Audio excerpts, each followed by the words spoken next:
গত পর্বে দেখেছিলে এই খারাপ মেয়েটি জেনিকে অনেক বেশি কষ্ট দেয়। ঠিক তখনই পার্টিতে ইয়াশ চলে আসে। শহরের সবচেয়ে বড় বিজনেসম্যানের একজন এখানে কি করছে? ইয়াশ, হাত ছাড়ো। জেনি, ঠিক আছে তো? তোমার কিছু হয়নি তো? সাবধানে।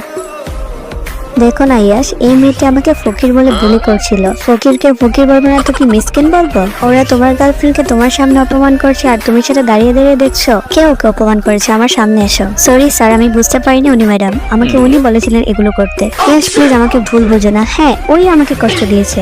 সরি বলো। সরি। কি বললো? শুনতে পাইনি, আরেকবার বলো। সরি। ঠিক আছে, আমি মাফ করে দিয়েছি। চলো এখান থেকে।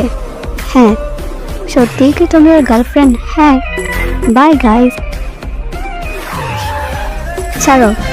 মিথ্যা বললে কেন তখন? এই রে, এখন কি বলবো? জেনি দাঁড়াও, কোথায় যাচ্ছ?